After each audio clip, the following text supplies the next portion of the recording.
Everyone knows that July and August are the two worst possible months to visit Greece. The heat is unbearable and the crowds are insane. So the question is, amongst the 10 remaining months, when is the best time to come? Well, that's what I'm answering in this video. And if you are coming in July or August because you have no other option, don't click away just yet. At the end of the video, I will give you a few tips. So, when is the best time to come?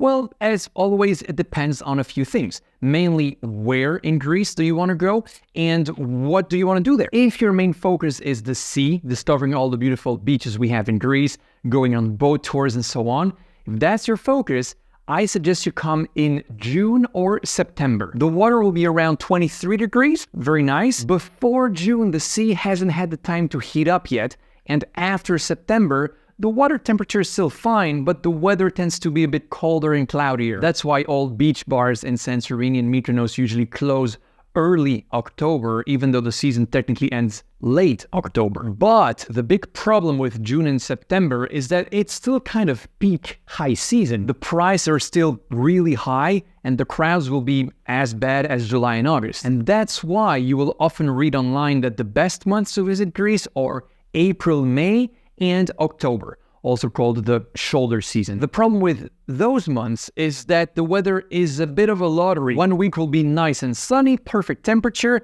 and then the week after could be all cloudy and wintry. So if your main focus is beaches, try to come in June or September. If, on the other hand, you focus more on the overall sightseeing, walking around the island's cute villages, going on gorgeous hikes, visiting Athens' museums and so on, then you don't need 100% perfect weather, and in that case, I recommend you come in April, May, or October. By the way, many people I met at my tours in Athens told me it took them a while to understand I was actually a tour guide.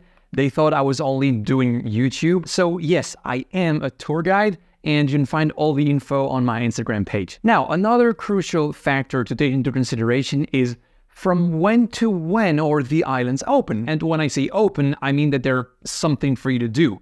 The islands are technically open all year round. There are flights and ferries linking Athens to these islands, but that doesn't mean it's a good idea to go. It's gonna be a ghost town. So when are they open? Well, Santorini, Mykonos, and Crete have the longest seasons, from April to October. And then these islands, which quite a few people visit as well, will be open from May to mid-October. So if you're coming in April or late October, have in mind that Santorini, Mykonos, and Crete will be much more lively than all the other islands. So, as I previously said, if you don't care too much about swimming and instead you're more focused on culture, history, or food, then I would recommend you come during shoulder season, so April, May, and October. But you could also actually consider coming during off-season, so from November to March. Not only does Athens remain 100% open during the winter, but all day trips from Athens, so Meteora, Delphi, Temple of Poseidon, just to name a few, all continue operating as well. And everything is also much cheaper during the winter. But it's important to keep in mind that there are only 2 islands that remain open-ish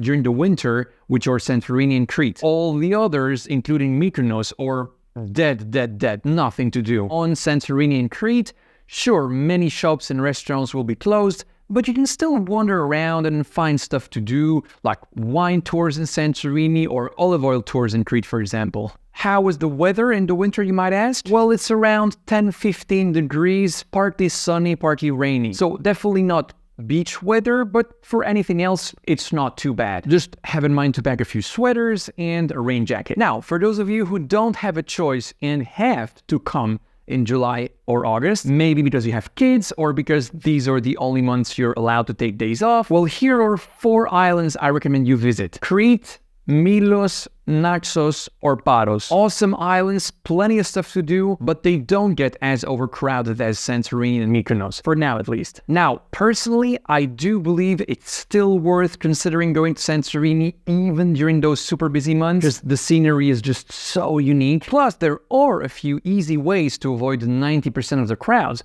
which is something I had explained in this video. Mykonos, on the other hand, I wouldn't do in July or August, because it's much more difficult to avoid the crowds there. Alright, over here the best way to have unlimited internet data in Greece, and over there all the differences between Santorini's catamaran cruises and volcano tours. So many people did this wrong, so make sure you check it before you book anything. And there you go. That's it for today. Hope you liked it. See you in the next one. Bye.